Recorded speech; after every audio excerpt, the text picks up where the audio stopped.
बड़ी मजेदार खबर आई है। सीरिया में जो जुलानी गद्दी पर बैठे हुए हैं, जिन्होंने अब कोट टाई वगैरह सूट वगैरह पहनना शुरू किया है, बड़ी तेजी से बदले हैं। एक जमाने में उनकी मूछें नहीं हुआ करती थी, सिर्फ दाढ़ी हुआ करती थी।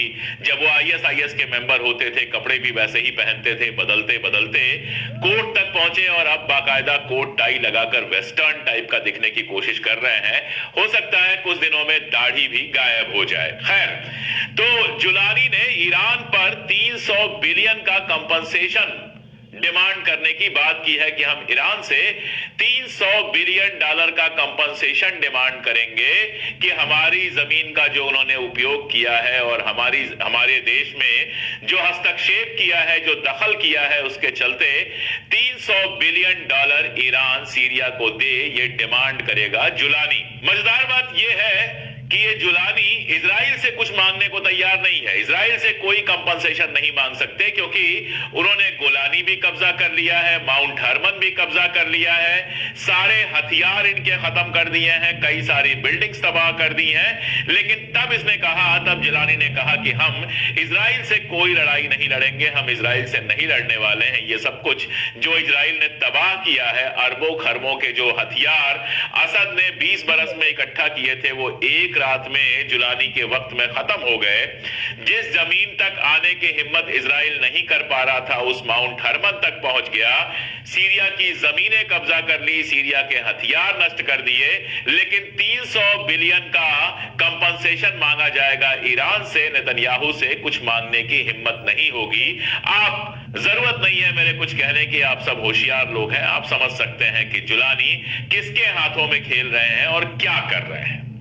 ईरान को किसी भी तरह से कमजोर करने की कोशिश और इजराइल के आगे पैरों में पड़े रहने की कोशिश, ये दो कोशिशें हैं जो जुलानी सत्ता में आने के बाद कर रहा है। अब वो कितनी इस्लामिक है, कितनी नॉन इस्लामिक है, कितनी सही है, कितनी गलत है, वो आप जानिए। मैं ये जानता हूं कि वहां जिस तरह से लगातार जो अल्पसंख्यक हैं उनको मारा काटा जा रहा है, उनके गले काटे जा रहे हैं। कल की खबर है कि 3 जजों को मार दिया गया, मैं वो तस्वीर आपको नहीं दिखा सकता। इसके अलावा भी लगातार इस तरह की खबरें हैं। मैंने आपको बताया था कि माउंट हरमन पर जो क्रॉस था, उस क्रॉस को इजराइल ने खत्म कर दिया। और जब सीरिया के क्रिश्चियंस बड़े दिन पर यानी कि क्रिसमस पर अपना पेड़ सजाकर बैठे थे, तो उस पेड़ को आग लगा दी गई। उसके बाद सीरिया के क्रिश्चियंस ने कल एक बड़ा जुलूस निकाला है, वहां की राजधानी में दमास्कस में कल एक बड़ा जुलूस निकाला है और ये कहने की कोशिश की है कि हम सीरिया के नागरिक हैं, हम सीरिया के सिटीजन हैं और हमारे खिलाफ जो आप कर रहे हो वो गलत है। अब देखना यह है कि जो वेस्टर्न कंट्रीज हैं, जो क्रिश्चियन कंट्रीज हैं, अपने ही धर्म के लोगों की, अपने ही क्रिश्चियंस के बारे में क्या सोचते हैं। वैसे आज क्रिसमस है, जब मैं आपसे बोल रहा हूं तो आज क्रिसमस है। हजरत ईसा का यह त्योहार पूरी दुनिया में मनाया जाता है। बेथलेहम जो जगह है जहां पर हजरत ईसा पैदा हुए थे, वहां पे एक जमाने में बड़ी चहल पहल हुआ करती थी, ढेर सारे लोग दुनिया भर से आया करते थे। शानदार तरीके से वहां क्रिश्चियन लोग जो हैं वो क्रिसमस मनाया करते थे। पिछले 2-3 सालों से, 2 सालों से कम हालत ये है कि वहां पर बहुत सादगी से मनाया जाता है ये त्योहार।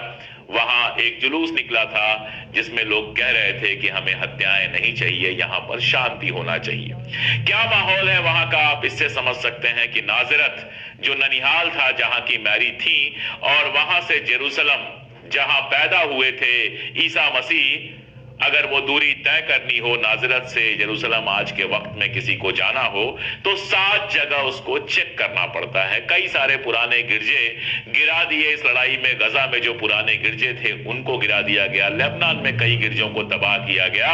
लेकिन पूरा का पूरा पश्चिम जो अपने आप को क्रिश्चियन कहता है, वो नेतन्याहू से कोई सवाल करने की हिम्मत नहीं कर पाता है। अगर सवाल किया तो पोप ने सवाल किया था, जो ईसाइयों के धर्म गुरु हैं, उन्होंने कहा था कि इजराइल जो कुछ कर रहा है वो जेनोसाइड है। लेकिन उनके कहने के बाद भी अमेरिका, इंग्लैंड जैसे मुल्कों के कान पर जूं तक नहीं रहेंगी। क्यों नहीं रहेंगी ये बताना कोई मुश्किल काम नहीं है। गजा की तरफ चलते हैं। गजा में लड़ाई लगातार चल रही है। आज की खबर यह है कि वहां पर सेना का एक और कमांडर बहुत बुरी तरह से घायल हुआ है। कल मैंने आपको बताया था कि एक कमांडर और 2 सैनिक आईडीएफ के मारे गए थे। आज खबर यह आई है कि एक और कमांडर घायल हुआ है। वहां पर 2 तरह की लड़ाई चल रही है। एक तो जो जमीनी लड़ाई चल रही है जिसमें आईडीएफ का लगातार नुकसान हो रहा है, और दूसरी वही पुराना जो तरीका है इजराइल का, हवाई हमले करना सीधे सीधे वहां पर जहां लोग रह रहे हैं, जबालिया जैसे कैंप में, जहां जबरदस्त घनी पॉपुलेशन है, बिल्कुल पास पास में घर है, जिसे दुनिया की सबसे डेंस पॉपुलेशन कहा जाता है, डेंसली पॉपुलेटेड एरिया कहा जाता है, वहां लगातार हमले हो रहे हैं और वहां औरतों की, बच्चों की जाने जा रही हैं। लेकिन जहां सीधी लड़ाई चल रही है वहां बार बार इनको मुंह की खानी पड़ रही है। वहां होस्टेज डील की बात भी लगातार चल रही है। मैंने आपको बताया था कि सीज फायर को अब होस्टेज डील कहा जा रहा है और होस्टेज डील की बातचीत लगातार चल रही है। इजराइल का यह कहना है कि जब तक हमास पूरी लिस्ट नहीं सौंप देता है कि उसके पास कितने होस्टेजेस जिंदा हैं, तब तक कोई डील नहीं हो सकती है।